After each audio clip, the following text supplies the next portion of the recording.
Hello and welcome to the Koren Talmud Bavli unauthorized presentation on YouTube. This is the work of Rabbi Adin Steinsaltz and the staff at Koren, and I worked on the project, and I am simply presenting it to give them free advertising and to spread Torah in the world.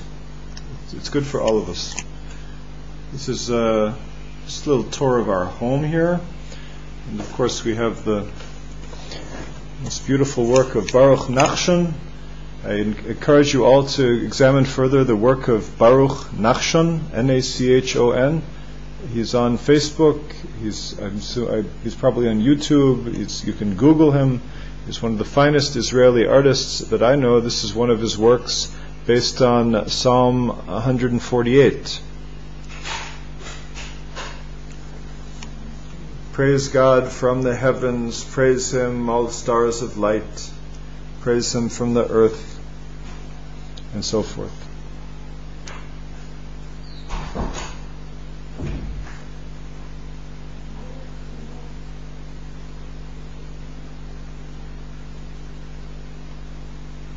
These are the stars, perhaps these are angels, vortexes, prayers going up to heavens, letters, birds, planets.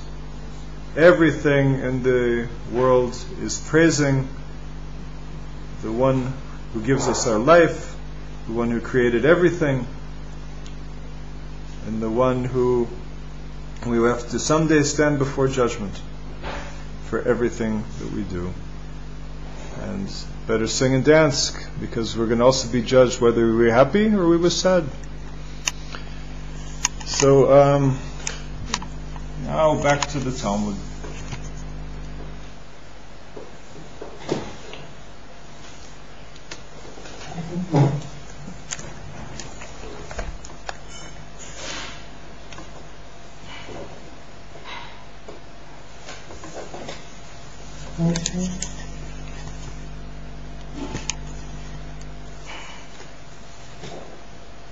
Get the Sefer in the picture.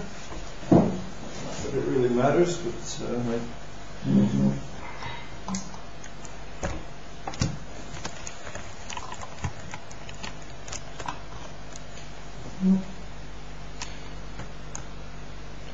there.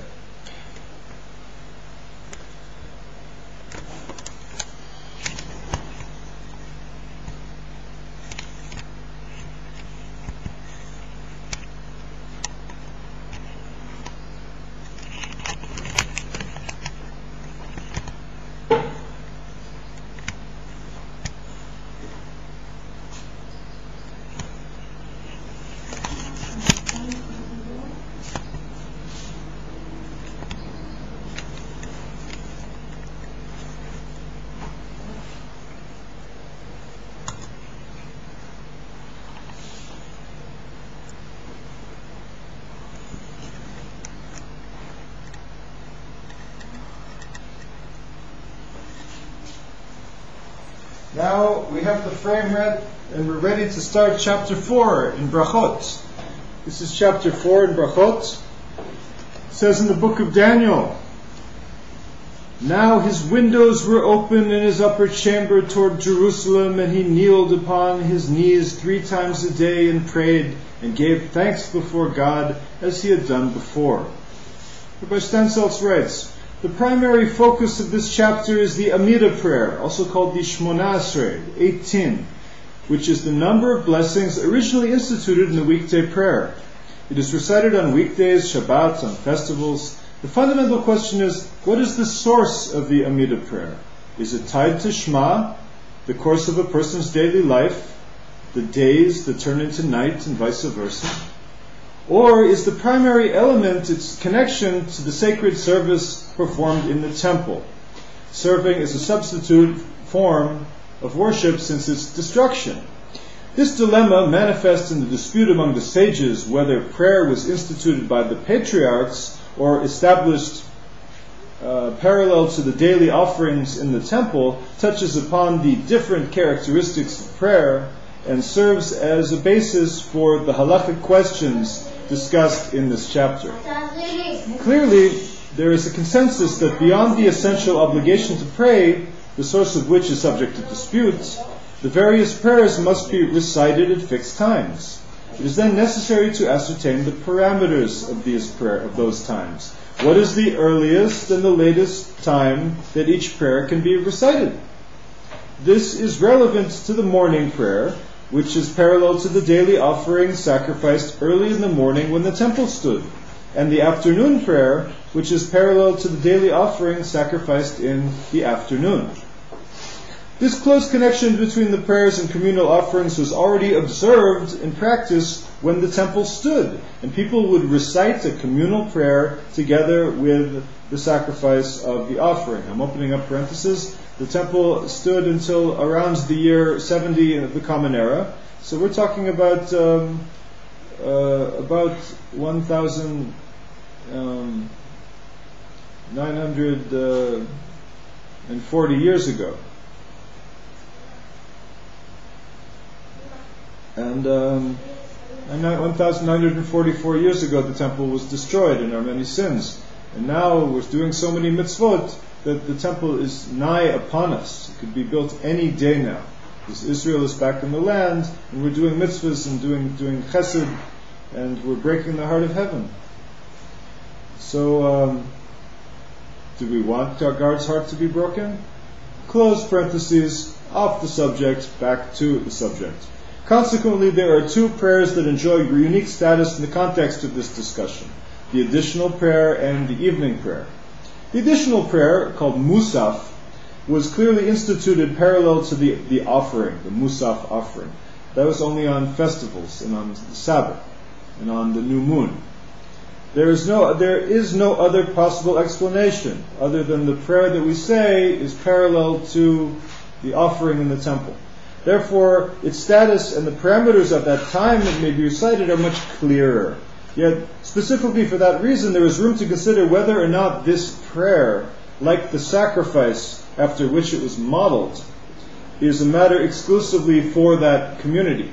The question is, may it only be recited in the framework of communal prayer, or perhaps may the additional prayer, the Musaf, be recited individually? The opposite problem exists with regard to the evening prayer. Since this prayer is not directly parallel to a specific offering, it does not have a set time like the other prayers. On the other hand, in terms of its essence, the prayer is recited at night, tied to the changes from day to night and to Shema of the day and the night. There is room to stipulate a set time and fixed obligation, as in the case of the other prayers. The opposite, we read that. The dispute between the sages regarding this issue, whose far-reaching consequences will be related in this chapter, constitutes a manifestation of another aspect of a fundamental question. What is the obligation of prayer? Is the primary obligation to recite the prayer communally, with the devotional aspect of prayer secondary in importance? Or perhaps the essence of prayer is turning to God, and the primary obligation is in its devotional aspect and the desire to draw closer to Hashem, God. Between these two approaches, which differ with regard to the fundamental understanding of communal prayer, the more specific question raised in this chapter are resolved. The Mishnah reads, Tfilat Shachar ad Chatzot, Rabbi Yehuda Omer ad Arba Sha'ot, Tfilat Mincha ad Ha'erev, Rabbi Yehuda Omer ad Plag HaMincha. The Mishnah determines the times beyond which the different prayers may be recited. According to the rabbis, the morning prayer may be recited until noon. Rabbi Yehuda said it may be recited until 4 hours after sunrise. According to the rabbis, the afternoon prayer may be recited until evening. Rabbi Yehuda says it may be recited until the midpoint of the afternoon, what we call Pelag HaMincha. That is to say, the midpoint period between which the sacrifice of the daily afternoon offering is offered. The midpoint of the period that begins with the sacrifice of the daily afternoon offering and ends at nightfall, which is the end of the afternoon. In other words, the midpoint of the time of the earliest mincha and sunset, nightfall. There are different terms here. In other words, let's say the day is divided into 12 equal hours. So from the 6th hour to the 12th hour of the day, that's the time of mincha. Flaga mincha is exactly, according to Rabbi Yehuda, you can't say mincha until after flaga mincha. Meaning, from if you have 12 equal hours in the day, 6th hour is high noon, the middle point of the day. Then from the 9th hour to the 12th hour, according to Rabbi Yehuda, is the time for mincha. Gemara says, Reminhu, mitzvatan ima netzachama.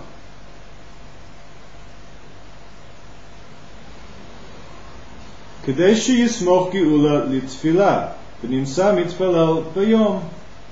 The Gemara says that we learned in the Mishnah that the morning prayer may be recited only until a few hours into the day. The Mishnah said from the 0 hour, from sunrise, until the 4th hour of the 12 equal hours of the day.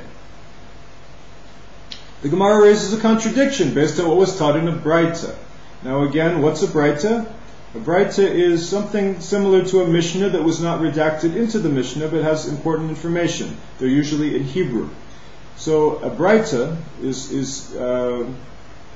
there's a contradiction from the Braita about what was said in the Mishnah. The mitzvah to recite, the Braita says that the mitzvah to recite the morning Shema with sunrise so that he will, again, the mitzvah is to recite the morning Shema with sunrise so that he will juxtapose redemption, which is mentioned in the blessing following the Shema, to the Amidah prayer, which was recited immediately after sunrise, and find himself praying in the daytime.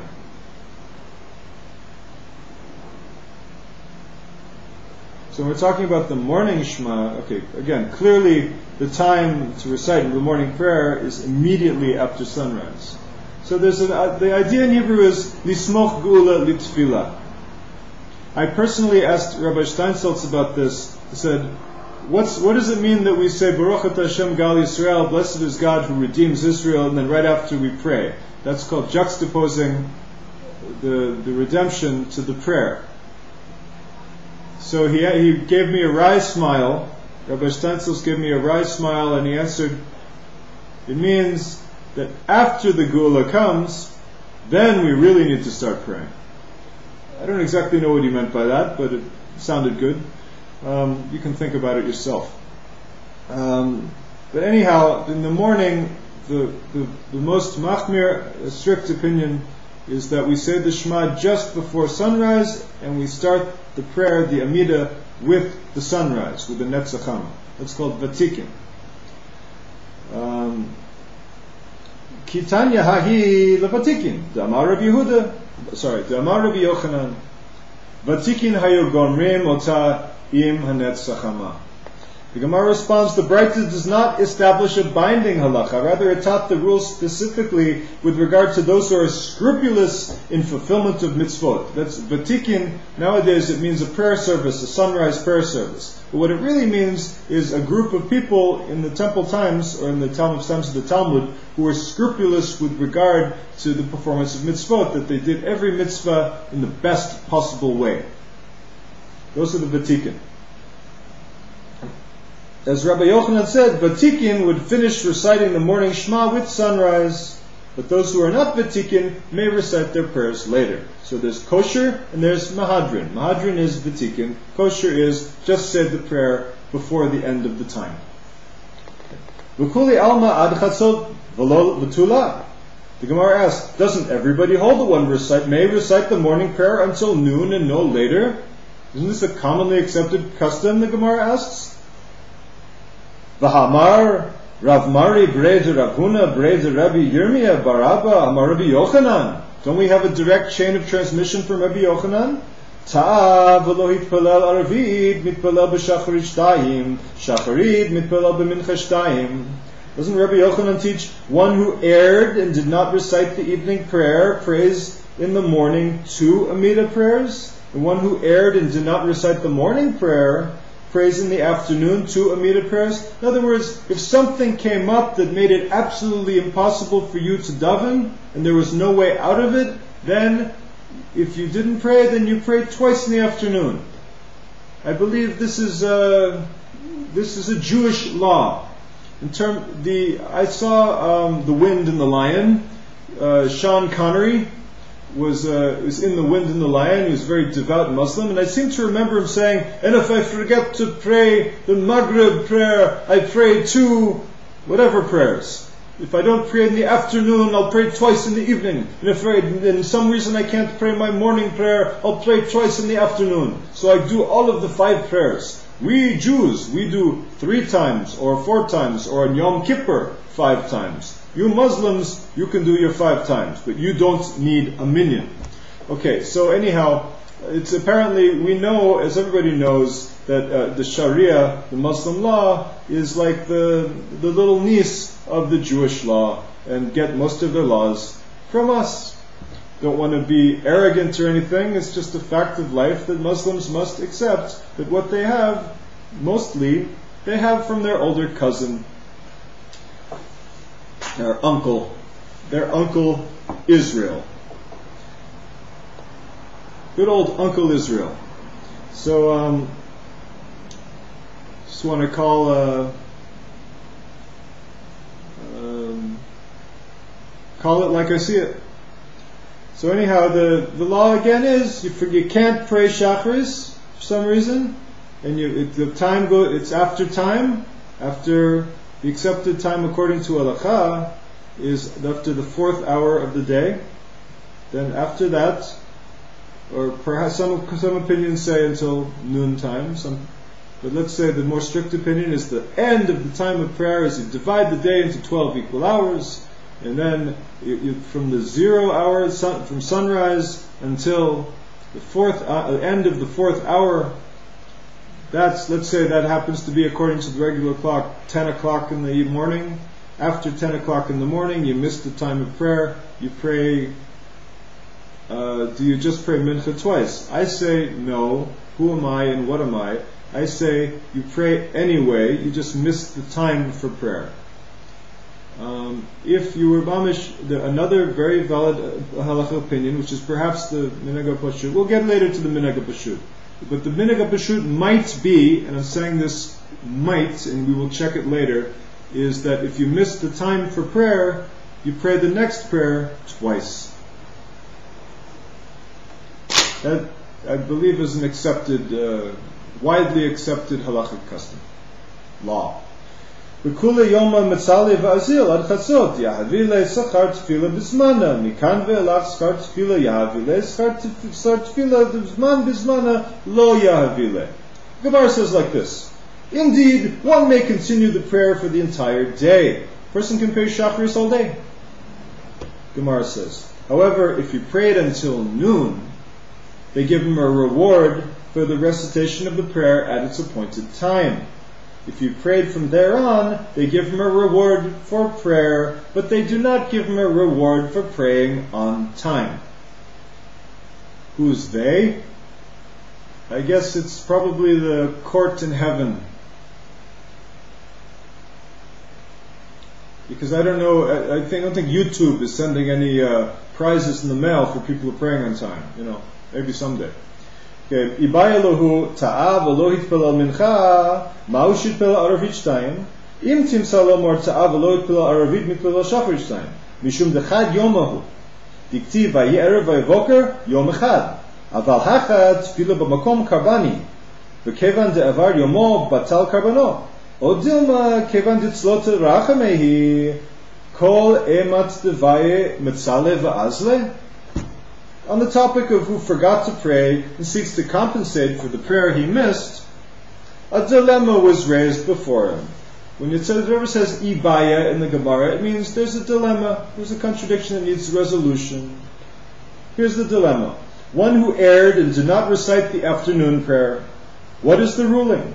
May he recite in the evening 2 Amida prayers?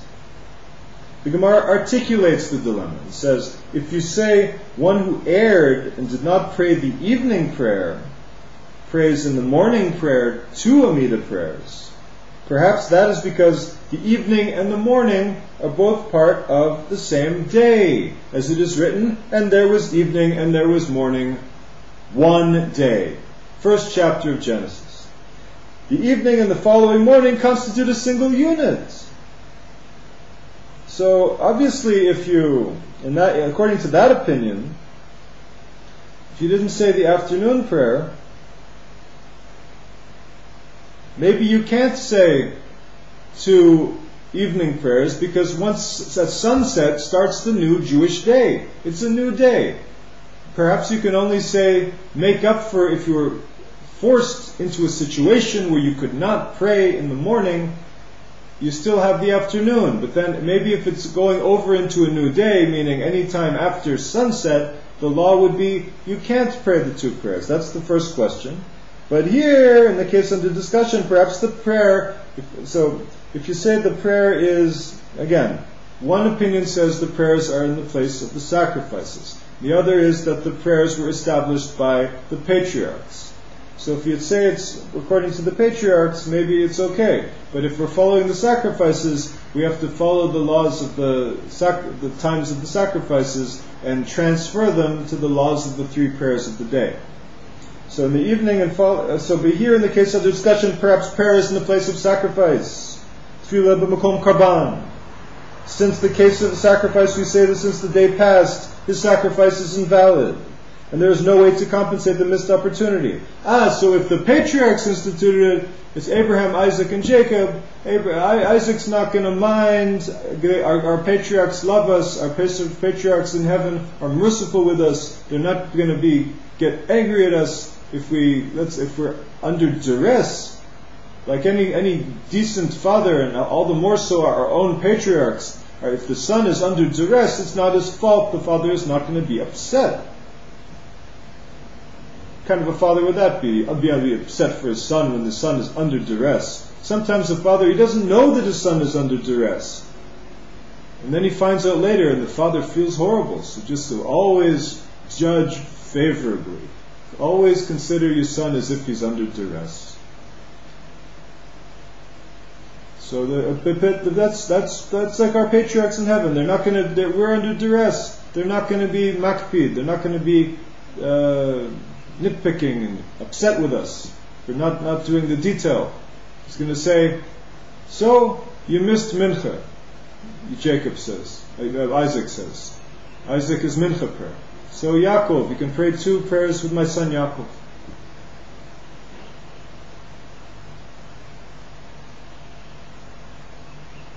Or perhaps since prayer is supplication, there's a 3rd opinion. One is the patriarchs, the patriarchs was not mentioned in this sugya. I added that in. The sacrifice, times of the sacrifice are mentioned, in which case you can't offer the sacrifice after sunset, so you can't say 2 Ma'ariv prayers if you missed mincha. Or Tefillah b'makom karban hi, v'kevan devar yomo b'tal karbano, Dilma, or perhaps kevan detzlot rachmehi, perhaps prayer is supplication, kol emat devaya matzal levazil, you can pray whenever you want.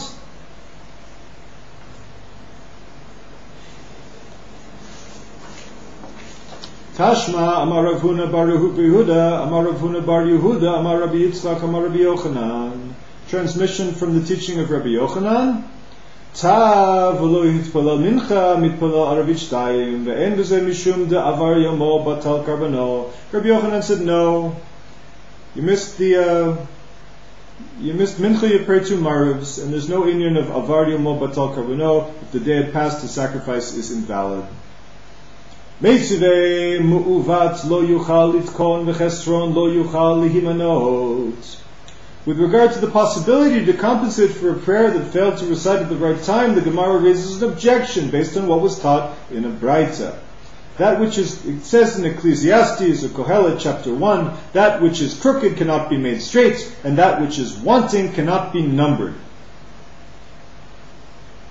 Zeh should be, what is the verse talking about? It says, Zeh should be tel kriyat shema shel aravit v'kriyat shema shel shacharit. That's somebody who neglected to say the Shema in the morning or the Shema in the evening. I'm just going to translate freely the Gemara. I'm not using the Koran translation now.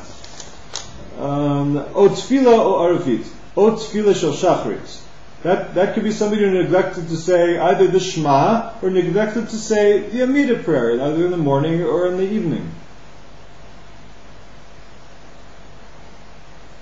Interestingly enough, he does not say mincha. He says, the pasuk in Ecclesiastes, mu'uvat lo yuchal litkon, I think I said that wrong first, mu'uvat lo yuchal litkon, that which is crooked cannot be made straight.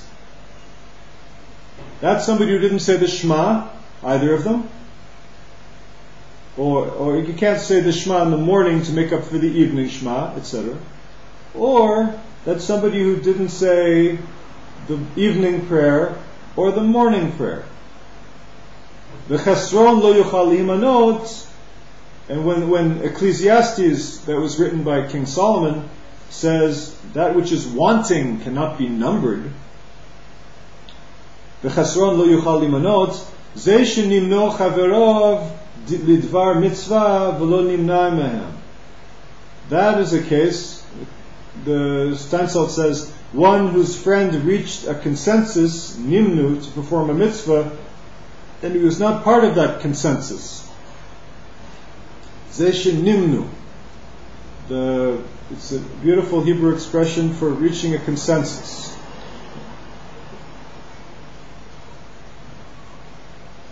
In other words, the group all got together of the community, and they said, we're going to do a certain mitzvah in a certain way, according to halacha, and he wasn't part of that vote. That's chesron lo yuchal limanot. V'chesron lo yuchal limanot, and that which is wanting cannot be numbered. Limanot, numbered in the quorum or the consensus of people voting on a certain mitzvah. Consequently, you miss the opportunity to join them in the performance of the mitzvah. In other words, all the ladies say we're all going to get together and we're going to take challah together. And we're all going to say the bracha and we're all going to say amen. So all the ladies in the community get together to take the challah, and there's one or two that weren't there. So they missed out on the opportunity. Can't do it, they missed it. Next time. Amar Rabbi Yitzchak, Amar Rabbi Yochanan, Hachaba Mayaskinan, Shabitel B'mezid. Rabbi Yitzchak said that Rabbi Yochanan said, what we were dealing here in this Braita, we're dealing with a case where one intentionally failed to recite the prayer. Only then he has no remedy. However, one who failed to pray due to error, he was forced, it wasn't his fault, it was a mistake, can indeed compensate for the missed prayer by reciting the next prayer twice, no matter which one it is. Amar Rav Ashi, Daika Nami Diktani Bitel, Lo Ketani Ta'a.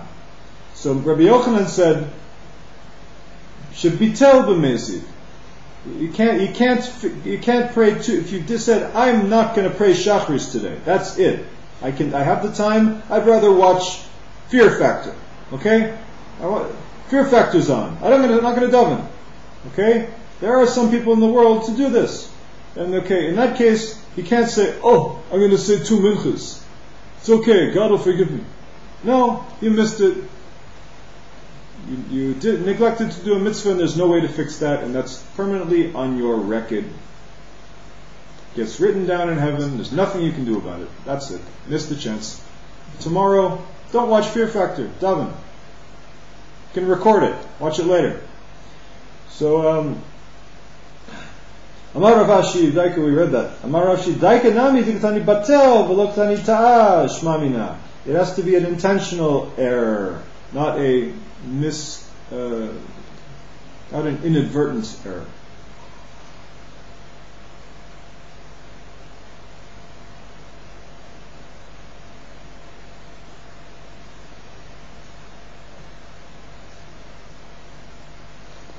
Tana Rabbanan Ta v'lo yitpalel mincha be'erev Shabbat, mitpalel b'lo Shabbat shtayim, Ta v'lo yitpalel mincha b'Shabbat, mitpalel b'motzi Shabbat shtayim, Mavdil barishona ve'en mavdil b'shniya, ve'im hivdil b'shniya lo hivdil barishona, shniya al talo, rishona lo al talo. Okay, I'm just going to do a fast translation, not from the stencils. It was taught in a Breita. If you didn't say mincha on Erev Shabbos, you say the Amidah prayer on Leil Shabbos twice. On Shabbos Eve, you pray 2 Amidah prayers in the Ma'ariv prayer. If you missed the mincha just before the onset of Shabbat. If you missed mincha on during the day on Shabbat, then you pray after after the time to say the evening prayer on Shabbat, you pray 2 evening prayers, 2 Ma'arivs. The question is, you say Havdalah, you say the Mavdil prayer, the Havdalah prayer in the Amidah, in Chonen Adam Dat, you say Ata Chonanta Madat Toratecha. Right? Ata Chonanta. Where are you going to say Ata Chonanta? The Havdalah in the Amidah. You have two Maris, the first and the second. The Gemara says, the first one, you say the Havdalah, and the second Amidah, you don't say the Havdalah. But if you made a mistake and you just said the Havdalah in the second Ma'ariv, and you didn't say the Havdalah in the first, the second one counted, and the first prayer did not count. Didn't fulfill his obligation, unless you say Havdalah in the first one. The Memra, the Kevin Delo Avdel, Bakamaita, Kamandulot, Sali, Dami, Mahadrinane. Gemara comments, is that to say that since he did not recite Havdalah in the first prayer, he is as one who did not pray, and we require him to return to the beginning of the prayer and repeat it?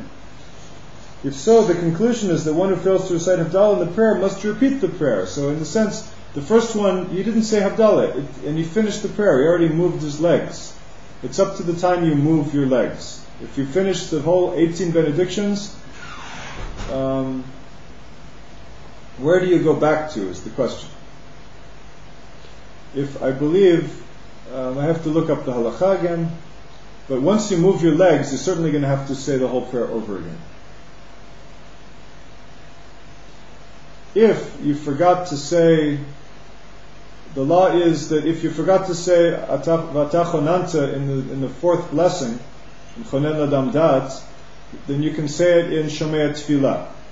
You can add it there. And if you didn't say it in Shomei Tefillah, you have to ask your rabbi or look it up in the Shulchan Aruch. However, if you moved your legs back, you certainly can't, you're going to have to say the whole prayer again.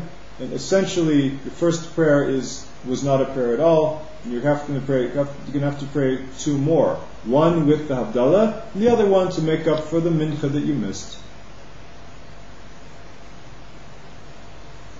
V'raminhu ta'av lo hizkir gevur kishamim b'tchiyat emetim v'she'ela b'berchat shanim machazirun oto Havdalah b'cholen dat ein machazirun oto mipnei she'kol amra ala kos kasher. Oh, I was wrong. You're not going to have to say another Havdalah, because if the halacha is like this, now I remember the halacha. If you, and this is the certified, bona fide halacha, without any, everybody who knows will know that this is correct. If you forgot to say Vatachonanta, the Havdalah prayer in the Amidah, then you don't have to go back and pray again.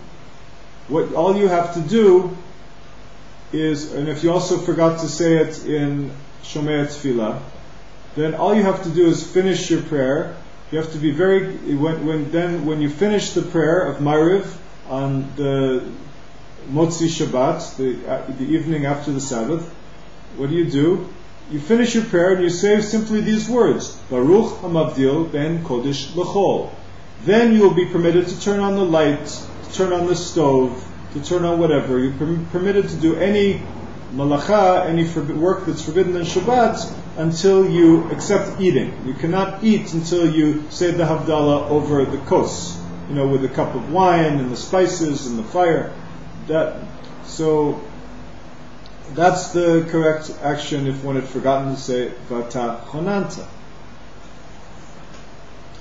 Itmar Rabbi Yossi Rabbi Chanina Amar Tfilot Avot Tiknum. Rabbi Yossi Rabbi Chanina Amar Tfilot Avot Tiknum. Rabbi Yeshua ben Levi Amar Tfilot Keneged Tmidim Tiknum.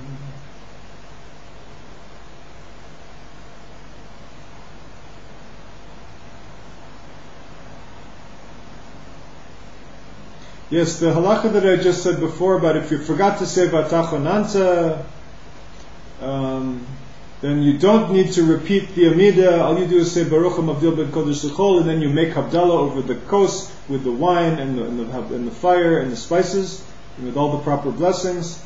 That's what you do. That you can look up in Rambam Sefer Ahava and the Shulchan Aruch Orach Chaim 294. So the next issue, the dispute between the rabbis and Rabbi Yehuda with regard to the times beyond which the different prayers may not be recited, is rooted in a profound disagreement, also manifest in a later Amoraic dispute. Itmar, it was stated, whenever it says Itmar in the Gemara, it introduces a machlochet Amoraim, a dispute between Amoraim, the later scholars, of the Talmudic period, as opposed to the later scholars of the Acharonim, after the year 1600 or so. So, it was stated, Rabbi Yossi, the son of Rabbi Chanina, said, the practice of praying 3 times a day is ancient, albeit it is not in its present form. So in other words, there's an ancient practice of praying, but the words we said were slightly different. It wasn't the exact words we say today. It's more or less the same. Same ideas, with some changes. So, but who's the one who wrote these prayers? The earliest versions of the prayers were written by the patriarchs, Abraham, Isaac, and Jacob. That's Rabbi Chanina. Rabbi Chanina said, Tfilot Avot Tiknum. Rabbi Yehoshua ben Levi Amar, Tfilot Neged Tmidim Tiknum. Rabbi Yehoshua ben Levi says, no, the prayers were established in correspondence to the temple sacrifices, the daily offerings. Rabbi Steinsaltz explains, some explain that this means that the prayers were instituted by the sages after the destruction of the temple to replace the offerings. However, these prayers were already extant throughout the Second Temple period, and with virtually the same format that was instituted later, with certain known differences. Furthermore, they were already in synagogues at that time. There were already synagogues existing at the time of the temple. At the time of the temple, every communities around Israel had temples, had places of prayer. It wasn't just the temple. So there are some temples even very close to the Beit HaMikdash in Jerusalem. Some places of worship outside the Holy Temple, like within a walking distance. The dispute in this case is whether the prayers were instituted to parallel the offerings, or whether the prayers have an independent source, unrelated to temple service in the Beit HaMikdash. We continue. Tanya kavateh de Rabbi Yossi b'Rabbi Chanina v'Tanya kavateh de Rabbi Yeshua ben Levi. So again, Rabbi Yossi b'Rabbi Chanina says that the patriarchs instituted the prayers. Rabbi Yeshua ben Levi says the prayers were instituted in correspondence to the sacrifices in the temple. It was taught a Braita in accordance with the opinion of Rabbi Yossi, son of Rabbi Chanina. It was taught in a Braita in accordance with the opinion of Rabbi Yeshua ben Levi. There's a Braita that supports one, and there's a Braita that supports the other opinion. Tanya kavatid Rabbi Yossi ben Rabbi Chanina Avraham tiken tfilat shacharit. Rabbi Yossi ben Rabbi Chanina teaches in the Braita that Abraham Avinu, Abraham our patriarch, to establish the morning prayer. Shneimar v'yashkem Abraham b'boker el makom asher amad sham. V'yashkem Abraham b'boker, and Abraham rose early in the morning to the place where he had stood before the Lord in the 19th chapter of Genesis. Ve'ein amida el tefillah. When it says Abraham stood, amida means tefillah. We call the tefillah the amida, and it says vaya'amod sham. Asher amad sham. Sorry, it says Asher amad sham. Amad, amida. Same word, same prayer. Ein amida el tefillah. Shenemar vaya'amod Pinchas vayfalel. And how do we know Amad Sham has to do with prayer? Because we have another verse about Pinchas. It says, Vaya'amod Sham. Vaya'amod Sham Pinchas. Vayifalel. Vayifalel is prayer. Pinchas stood up and prayed and the plague ended. In Psalm 106. So clearly Abraham was accustomed to stand in the morning in prayer. Yitzchak tiken tfilat mincha, shenemar vayetze Yitzchak l'sof b'sadeh lifnot arev. Ein sicha el tefila shenemar tefila la'ani ki atof v'lifnei Hashem yishpoch sicho. Isaac instituted the afternoon prayers. It is stated, and Isaac went out to converse, lasuach, some say to meditate, in the field towards evening. From Genesis 24. And conversation or meditation means nothing other than prayer. As it is stated, a prayer of the afflicted. Tefillah la'ani ki atof. When he is faint. Vayatof v'lifnei Hashem yishpoch sicho. And pours out his complaints before God. The word for complaint is sicho. It's simply translated as his conversation. Lasuach b'sadeh. Yitzchak went lasuach b'sadeh. How do you translate lasuach? Conversation, like modern Hebrew, or is it prayer, like in Psalm 102, where the word is talking about prayer in Psalm 102, and it says ki atof, he is faint, and he pours out his complaints before God. V'lifnei Hashem yishpoch sicho, same word. Yaakov tiken tfilat arvit shenemar vayifka b'makom vayalen sham. Ein pegia el tfilah shenemar v'ata al titpalel ba'ad ha'am hazeh v'al tisa ba'adam rina tfilah al tifka bi. Jacob instituted the evening prayers. It is stated, and he encountered the place where he slept, for the sun had set. Genesis 28. God spoke to Jeremiah in another verse. So pegia means prayer, because in the verse in Jeremiah 7, it says, "Va'ata al titpalel ba'ad ha'am hazeh va'al tisa va'adam rina utfilah va'al tifga bi." Do not pray before or after this nation. Do not raise on their behalf song and prayer, and do not encounter me. Tifga, encounter. To come up against. Tifga. To stand before. Tifga. It's the same word in Jeremiah. The verse unquestionably is discussing prayer in Jeremiah 7, and also Vayifga Yaakov b'makom, and Vayifga. Jacob encountered the place. Well, he doesn't mean encountered, he means he davened, he prayed, he stood before God and spoke supplications and praises and requests. That's a supplication.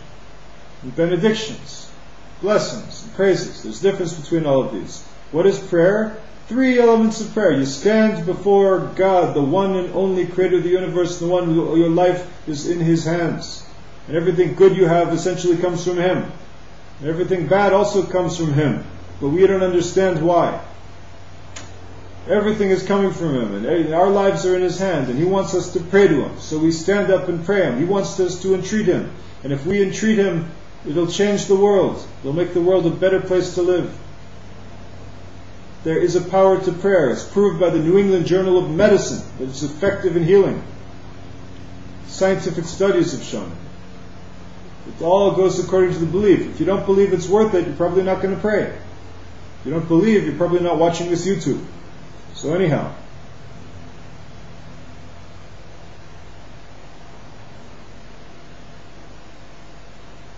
Jacob prayed, Vayifka, there's three parts to prayer. First, it's the belief where you stand before the infinite God, the omniscient and omnipresent, who is everywhere, who is an infinite knowledge, and all-powerful. Stand before Him, and you could do one of three things. You could praise Him, you could thank Him, you could ask what your needs from Him, you could ask for the needs of all of Israel, you could ask for the needs of the Holy Shekhinah in exile. So that's what they were doing in these three prayers. Back to the Gemara. Tanya kavatei de Rabbi Yehoshua ben Levi mipnei ma amru tfilat shachar ad chatzot shahari tamid shel shachar karev v'holech ad chatzot v'Rabbi Yehuda omer ad arba shot shahari tamid shel shachar karev v'holech ad arba shot. It is taught in a Braita, in accordance with the opinion of Rabbi Yehoshua ben Levi, that the laws of prayer are based on the laws of daily offerings. Why did the rabbis say that the morning prayer may be recited until noon? Because although the morning offering, the daily morning offering in the temple, is typically brought early in the morning, just before sunrise even, it may be sacrificed until noon.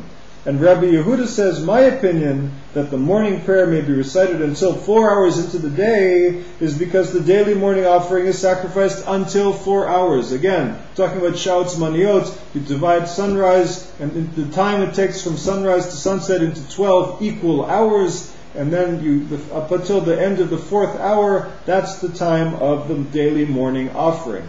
It was kosher offering between sunrise, not before sunrise perhaps at sunrise, from sunrise until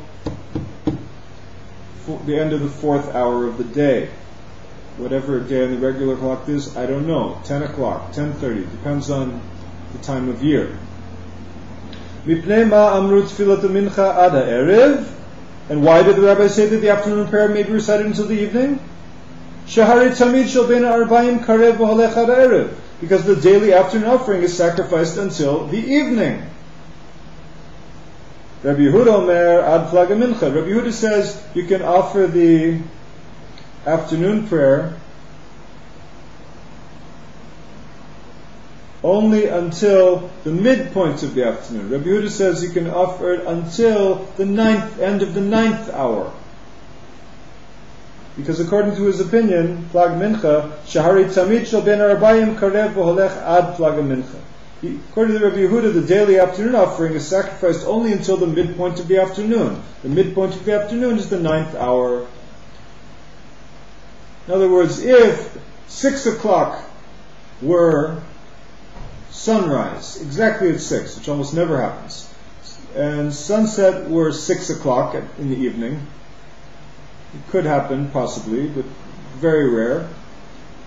So exactly at 12 o'clock is half point. According to Rabbi Yehuda, you can say mincha until the end, until 3:59. If you're davening mincha at 3:59, then you're still davening. Then after that, 4 o'clock, you no longer have the time. You can still daven, but you won't be davening at the right time. That's Rabbi Yehuda's opinion. And why do they say that the evening prayer has no fixed time? Shahare evarim ufdarim shlo nitaklu mibe'erev krevim v'holchim kol halayla. Why? Because the limbs and fats of the offerings in the temple were not consumed by the fire on the altar until the evening. It took time into the evening for the limbs and the fats to burn and to be consumed by the fire of the altar. They remained on the altar and were offered continuously throughout the entire night. So that's why all night is kosher for Mariv. The halacha says you should say Mariv before midnight. However, if you missed Mariv after midnight, you still can pray after midnight all the way up until Alot Shachar,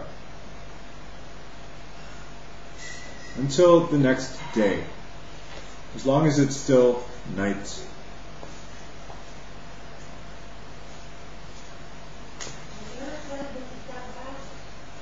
The Gemara continues, Mipnei ma amru shel musafin kol hayom, sharei karban shel musafin karev kol hayom. And why did the rabbi say that the additional prayer, the musaf, may be recited all day? Because the additional prayer offering, the musaf, is brought throughout the entire day. Rabbi Yehuda Omer ad sheva sha'ot. Shehare karban musaf karev v'holech ad sheva sha'ot. Rabbi Yehuda says that the musaf prayer may be recited until the 7th hour of the day, because the musaf is sacrificed until the 7th hour. Ve'ezahu mincha gedolah mishesh sha'ot u'mechse u'lamala. The Braita continues and states that there are 2 times of the afternoon prayer. Greater, earlier mincha, we call mincha gedolah, and lesser, later mincha, which is called mincha ktana. The Gemara clarifies the difference between them. What is mincha gedolah? From 6.5 hours after sunrise and on, which is a half an hour after noon, and so on, and onward. It is the earliest time in that the daily afternoon offering may be sacrificed, as in the case of the eve of Passover that occurs on Shabbat. What is mincha ktana? From 9.5 hours and on, which is the standard time that the daily afternoon offering is sacrificed. Ezu mincha gedolah mishesh shod u'mechsa u'mala. Ve'ezu mincha ktana mitesha shod u'mechsa u'mala. Mincha gedolah. The period of mincha gedolah begins 6.5 hours into the day, half an hour after midday. The authorities disagree whether one may only recite the afternoon prayer at the point after the fact, according to the Rambam. The authorities disagree whether one may only recite the afternoon at that point after the fact, according to Rambam, or whether even ab initio, at the outset, one is permitted to pray there. That's the Torah. So, if it's 6.5 hours into the day, some say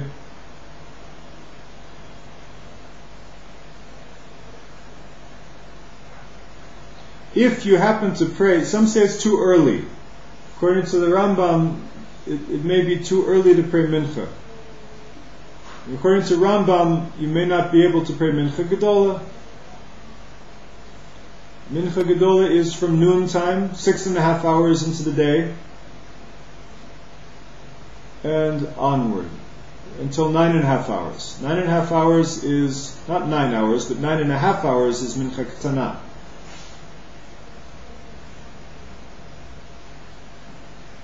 The conclusion is that when the need arises, one may pray during the mincha gedolah period, even though the ideal time to recite the afternoon prayer is during mincha ktana. So it's what this word after the fact means bidiavad in Hebrew. After the fact, if you prayed mincha gedolah, let's say 1 o'clock in the afternoon, 2 o'clock in the afternoon, you said mincha, you prayed mincha, you don't have to pray again, you fulfilled your obligation, but you did not fulfill your obligation in the best possible way. The ideal time is after 9.5 hours, mincha ktana. But ab initio, from the outset, or lechatchila in Hebrew, you pray after 9.5 hours, mincha ktana, and you have until sunset to pray mincha. You can look up in the Shulchan Aruch or Achayim 234. Ibayalahu Rabbi Yehuda plag mincha kamar or plag mincha acharona kamar. On that note, a dilemma was raised before Rabbi Yehuda, who holds that the afternoon prayer may be recited until the midpoint of the afternoon. Does he say that the midpoint of the first mincha gedolah, or does he say the midpoint of the last mincha? Tashma. The Tanya Rabbi Yehuda Omer Plaga Mincha Acharona Amru Vihi Achat Esrei Sha'ot V'Chaser Revir. So, according to Rabbi Yehuda, we didn't understand earlier what Plag Mincha is. No, I was wrong. I admit it. Plag Mincha does not mean from the 9 o'clock. It starts at 9.5 hours, but the actual Plag is halfway between to the 11.5. Why? Between 9.5 and 12.5, right? 9.5, the halfway between 9.5 and 12.5 is 11.5. No, that would be 13.5.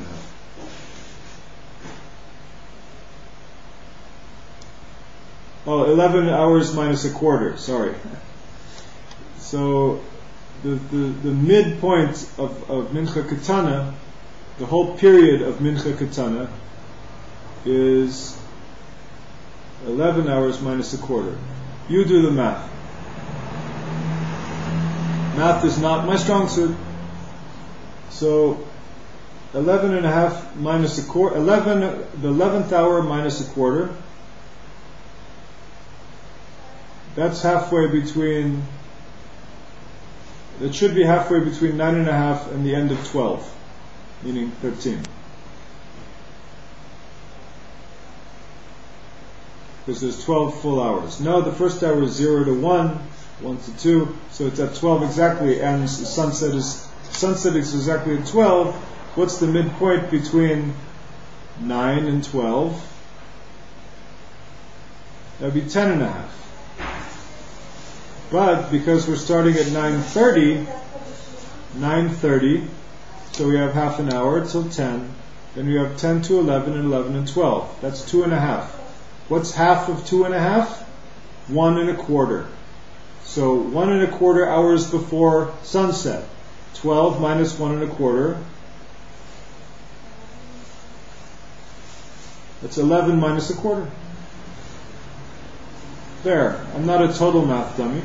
Let's continue with the last little part of the sugya. In any case, it is clear that according to this brayta, the halachot of prayer are based on temple offerings. Amar lach Rabbi Yossi. So let us say that this is a conclusive refutation of the opinion of Rabbi Yossi b'Rabbi Yehuda. Chanina.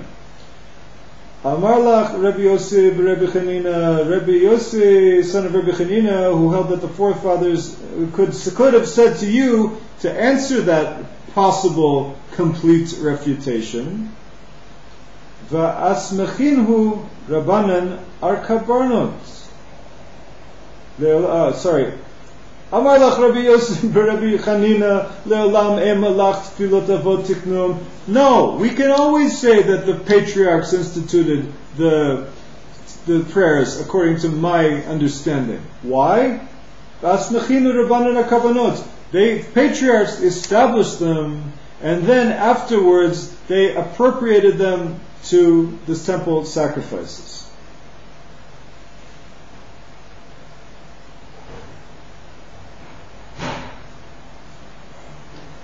More simply, the patriarchs instituted the prayers, and the sages based the times and characteristics of the prayers on the temple sacrifices.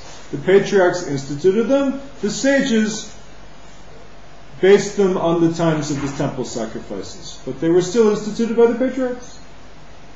That's Rabbi Yosef bar Rabbi Chanina's opinion. Rabbi Yosef bar Rabbi Chanina's opinion. De'i lo tzemahachi, because if you don't say like this, Tfilat Musaf le Rabbi Yosef bar Rabbi Chanina man tikna.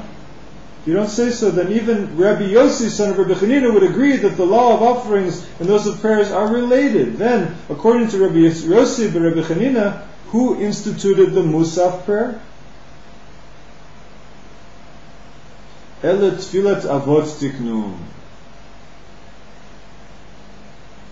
It is not one of the prayers instituted by the forefathers.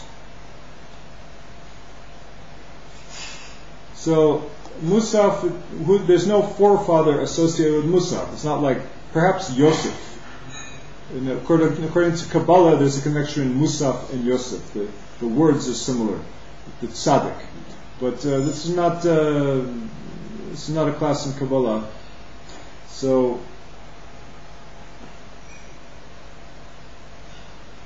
even according to Rabbi Yossi, son of Rabbi Chanina, the prayers were instituted